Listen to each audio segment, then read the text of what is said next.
Já si dovolím teda poprosit další participanty, a to je EDF. Děkuji, máte slovo. Vaše prezentace už je vidět a zdá se, že zvuk také funguje, tak prosím. Děkuji, dobré odpoledne. Jmenuji se Isabel Duši a pracuji v naší nové jaderné divizi EDF na předběžném rozvoji a marketingu. A ráda bych se s vámi podělila o přednosti, které jsme dokázali zajistit z nejrůznějších projektů. Takže jsme se také naučili prostřednictvím projektu EPR, reaktoru EPR, samozřejmě mnohému díky překonávání potíží. A teď jsme tedy u projektu, který se týká toho 1200 MW projektu nebo reaktoru EPR.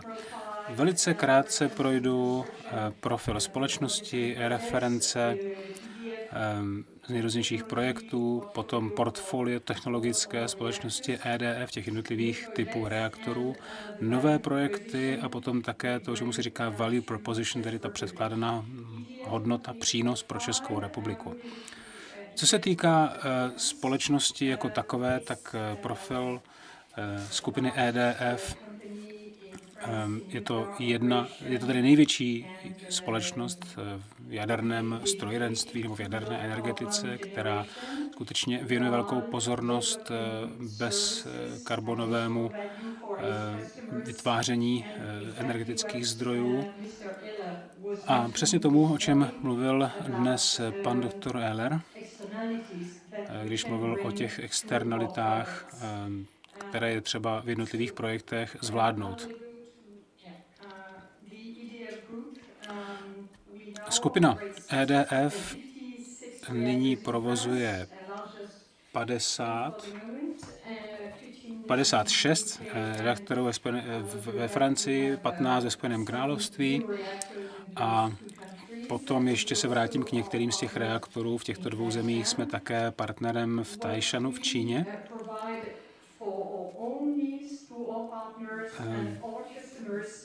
Jednu věc, kterou děláme pro naši skupinu i pro naše zákazníky i spolupracovníky, je vlastně to, že děláme analýzu nákladů na celou dobu životnosti. To znamená, že od návrhu přes výstavbu a uvedení do provozu, přes provozování až po vyřazení z provozu, to vše začleňujeme do našich analýz. To je velice důležité. A důležité je také, co je naším celkovým záměrem. To znamená vytvořit energeticky neutrální budoucnost založenou na elektrické energii. A je také důležité, jak vidíte, naše vize to takto přesně specifikuje. Více se chceme spoléhat na elektřinu. Domníváme se všichni, že jaderná energie bude významnou součástí této energetické budoucnosti a pokud chceme se dobrat k bezkarbonové, bezuhlíkové budoucnosti do roku 2050, tak jádro bude hrát významnější roli, protože jak ukazovala ta dnešní ranní analýza dopolední, tak nám prostě bude scházet elektřina, pokud bychom vyšli tedy z dnešního energetického mixu. To znamená, že je to přístup, který skupina EDF prosazuje i v jednotlivých projektech, které předkládá svým zákazníkům. Teď několik málo slov podrobněji o našich referenčních projektech a zkušenostech z výstavby. První je Flamanville. To je náš referenční projekt reaktoru, první reaktor EPR ve Francii. Nakonec jsme na konci roku 2019 a na začátku roku 2020 jsme prováděli jsme tedy funkční zkoušky. Reaktor prokázal, že funguje správně a dobře. Teď postupujeme dále, pokračujeme na úpravách a opravách svaru. To vše se má dobrat tedy toho kýženého výsledku na konci roku 2022. A bez ohledu na to, že jsme měli řadu zkušeností, tak provozovatele jednotlivých projektů, nebo pro všechny projekty, které provozujeme ve Francii, včetně Hinkley Point ve Spojeném království, máme vlastně externí dodavatele, zajišťují to externí firmy. Ale je to důležité pro ně z hlediska jaksi předávání znalostí, získávání příslušných znalostí a také je to důležité pro interní systém přípravy odborné našich lidí, abychom si dokázali od toho velmi akademického přístupu lidi vychovat k tomu přístupu, který je založen především na dodržování otázek bezpečnosti nebo řešení otázek bezpečnosti. Několik slov k projektu Taishan, opět reaktor EPR, to už zmínil náš kolega z Číny. Je to vlastně největší nebo nejvýkonnější reaktor. Měli jsme výborný výsledek tam více než 12 terawatt-hodin na blok. Dnes bylo zmíněno, že Dukovany by vlastně produkovaly nějakých 10 terawatt-hodin. 1200 is helping getting close to such a target. We had also the first outage, which was run successfully, meaning that in fact the EPR has been conceived for design construction, easy commissioning, with involvement of the future operator, and operating the power plant. That is something smooth and going on in order to reach the capacity that is expected from the reactor. Now I'd like to move to Hinkley Point and probably take a little more focus on that for several reasons that were mentioned this morning as well. That is state aid. I don't know if you have seen in the press yesterday, but the European Court of Justice has given a decision that a state aid could be provided to nuclear activities, and that was in response to a case that had been raised by Austria, and thanks to Hinkley Point, we now have a precedent in Europe saying that we can have a state aid regarding nuclear activity, and I think that's a major milestone, and we are happy that Hinkley Point has opened the way for this, and I believe that it has also opened the way for many other subjects. This morning it was mentioned the CFD. We talked a lot about state guarantee, financing system, how you want to keep the value in the country. This is exactly what has been performed and is being under achievement in the UK with the Hinkley Point case and the Sizewell-B project to come.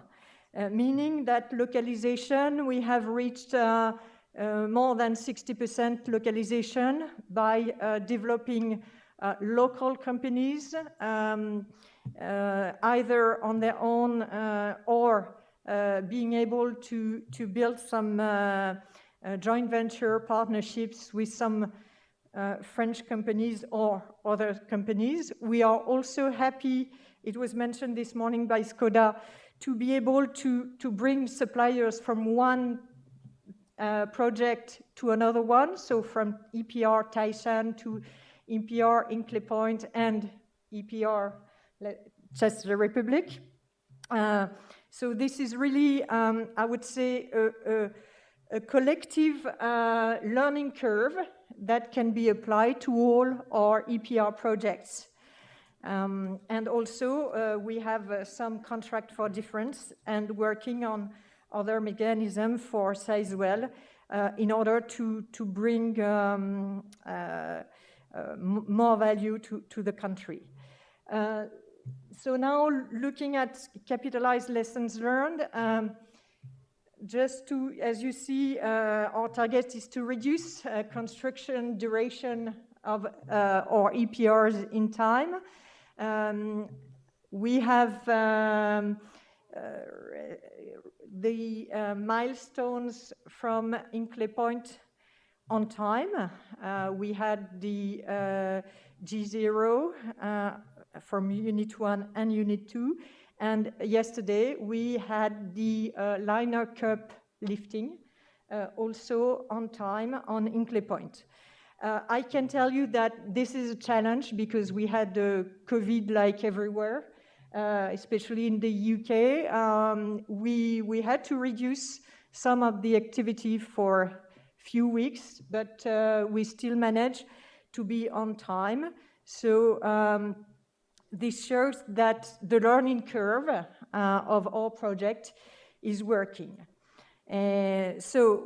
Safety culture, that was mentioned this morning, very, very important. Definition of an efficient and relevant project organization. We did not hesitate on Hinkley Point project to move from one organization to some adaptation. For example, we realized that for mechanical, electrical, and HVAC system, we had to group them in one single contract for erection in order to have things going more smoothly. So this is really for us a way of getting better and better results. Reliability of the basic design configuration. We will be able to reduce price from Hinkley Point to Sizewell due to the replication and the copy-paste of all the design studies. We have also project and detail design software and mature design at contract signature. So we all mentioned, I think it was mentioned by the Russians just before, it is really important to spend necessary time for preparation work and all the discussion before contract organization and contract signature.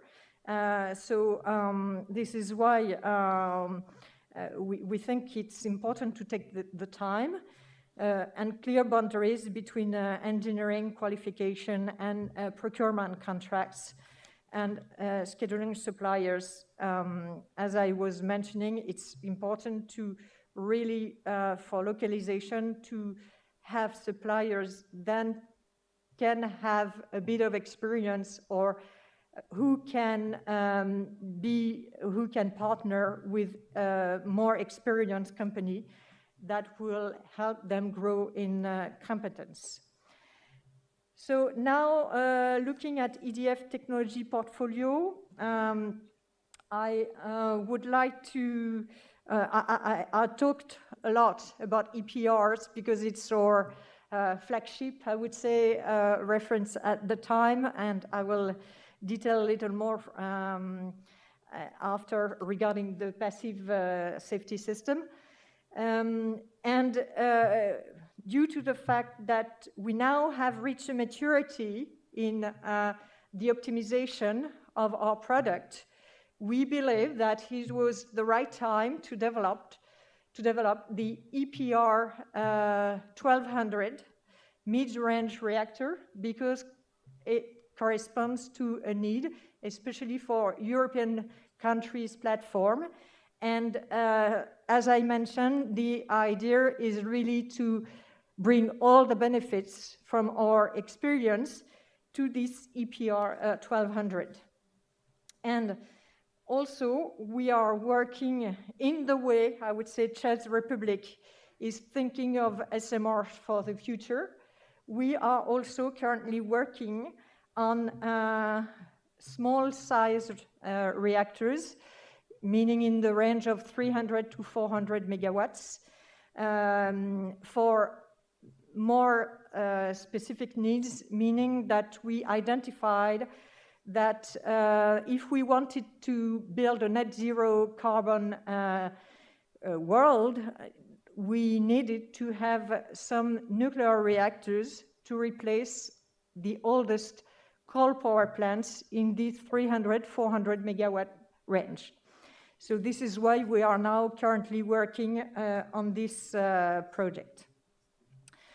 So now going back to the EPR reactor main characteristics,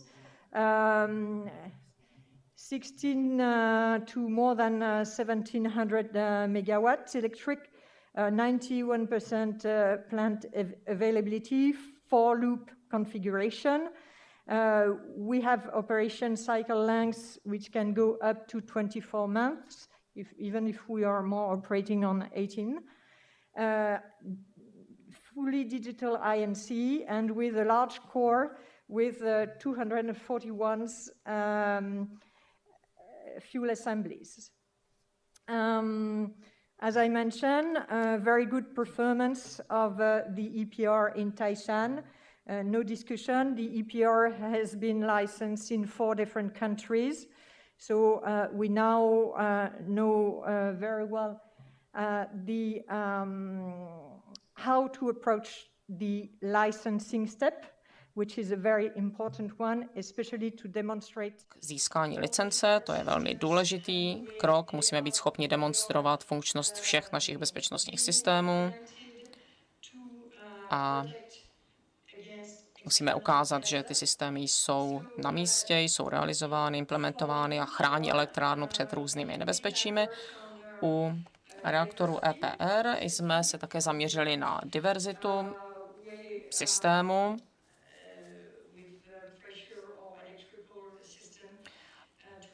Na tlakový systém, na elektrický systém, tak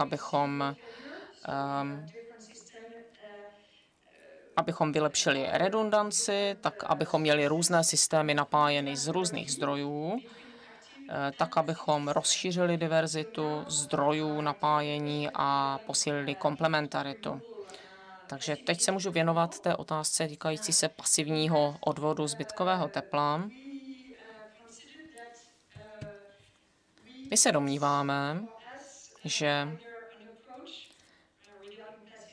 v našem případě ten náš přístup k pasivní bezpečnosti a co se týče míry rizika a co chceme chránit, pokud máme pouze vodní nádrž jako jediný pasivní bezpečnostní systém, tak tam je určité zpoždění náběhu té reakce při vážné nehodě, ale nezmění to dopady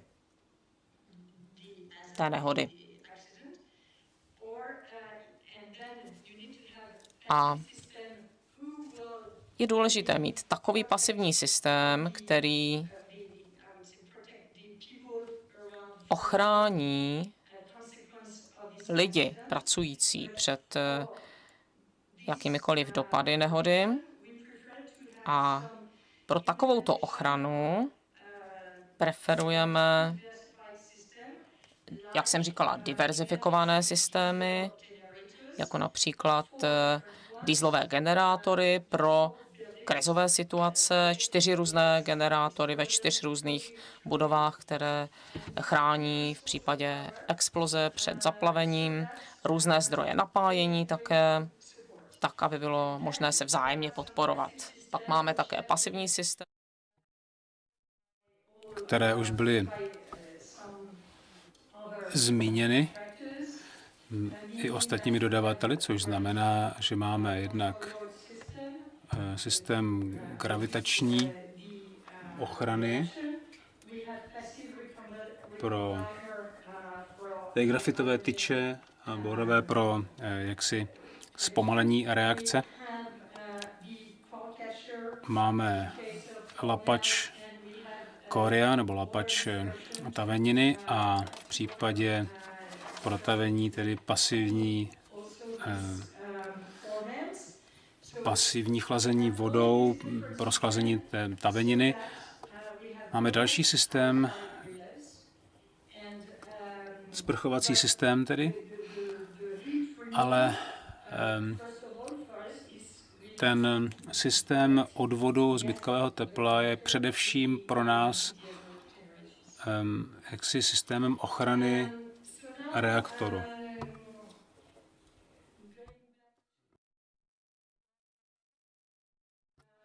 Teď, co se týká dalších výkonových parametrů, jak už jsem říkala, tak je tam vlastně úspora více než 10,5 milionu tun ekvivalentních emisí CO2 při výkonu 13 terawatt hodin. Je tam také velice významný prvek rychlé a snadné manévrovatelnosti, to znamená, že míra variability dosahuje hodnoty 80% za 30 minut.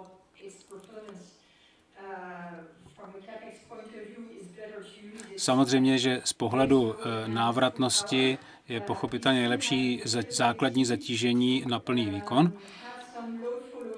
ale je tady možnost při nějakých jaksi změnách, nebo pokud jsou nějaké doplňkové zdroje nebo něco podobného, jak je tam se podle základě sledování zatížení dojde k potřebě prostě dalších zdrojů, tak je možné na to reagovat. Je tady 30% snížení tekutých odpadů a je tam zvýšení o 20% efektivity konstrukce a fungování palivových článků. Ráda bych také zmínila tu menší sestřičku, no menšího bratříčka toho systému EPR 1200. Všechny ty bezpečnostní a konstrukční prvky, které jsou známy z toho projektu Flamanville, zůstanou. Jinak z filozofie EPR, toho reaktoru, co se týká ochrany životního prostředí, konstrukce, návrhu, efektivity a řízení a to podobně, zůstávají stejné. A přestože máme tedy 4 smyčky v té provodní konfiguraci, tak v tomto případě je to 3smyčková konfigurace. A je tam také ještě optimalizace nákladů díky novému konstrukčnímu nebo odlišnému konstrukčnímu přístupu. Co se týká nových projektů, tak už jsem zmínila, že jsme velmi aktivní ve Spojeném království. Jednáme také s Polskem, které chce vysoce výkonný reaktor. Situaci v České republice samozřejmě znáte, to znáte dobře. Dále je známe s Kazachstánem, tam probíhají určitá jednání pro malé modulárním reaktoru nebo o malých modulárních reaktorech středního výkonu. V Číně se jedná také, nebo s Čínou se jedná o možnosti realizace několika reaktorů EPR v Taishanu. V Indonésii to bude pravděpodobně reaktor středního výkonu, možná malý modulární reaktor.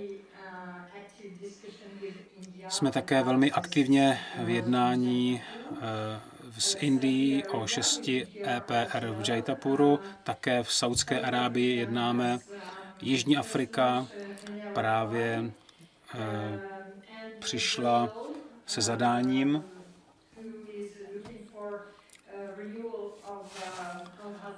v Brazílii potom se řeší dokončení projektu Angra 3, možná také pomocí reaktoru EPR, a potom v Kanadě se jedná o malé modulární reaktory.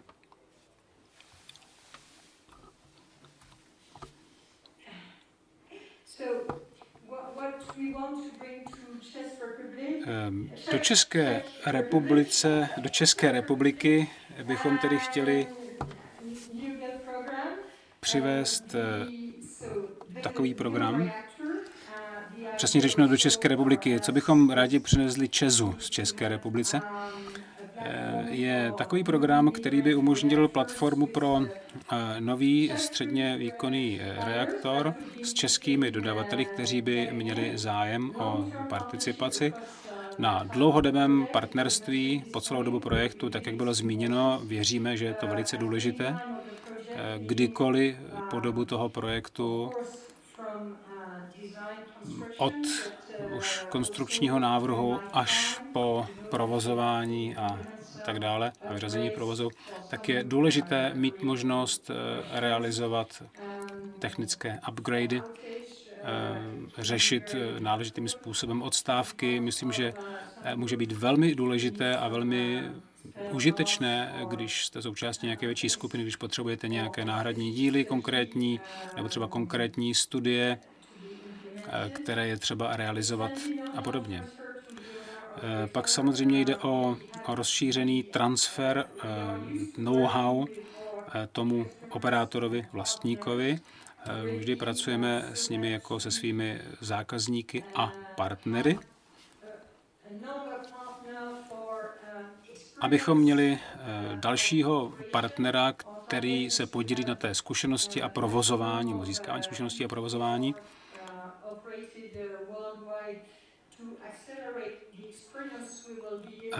Získáváme zkušenosti ze všech těch reaktorů EPR, které nám pomáhají po celém světě z těch mnoha lokalizací získávat know-how a tak dále.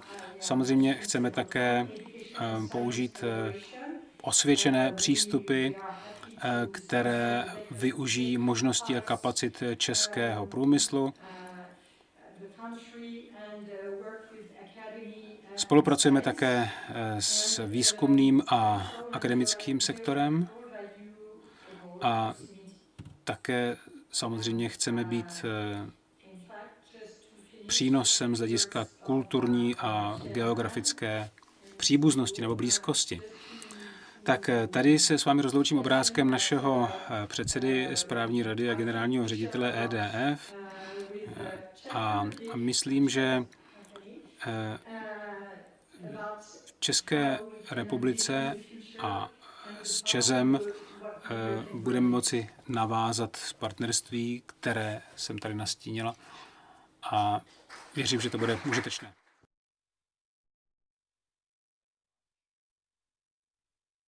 Velice děkujeme.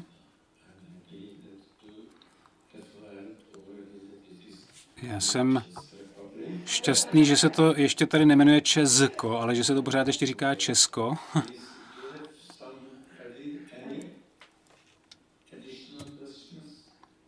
Máte ještě někdo nějaké další otázky? Vy, kteří jste tu s námi v obecenstvu? Nikdo žádné dotazy nemá? Dobře, to znamená, že já jsem dostal veškeré informace, které jsem očekával, že dostanu.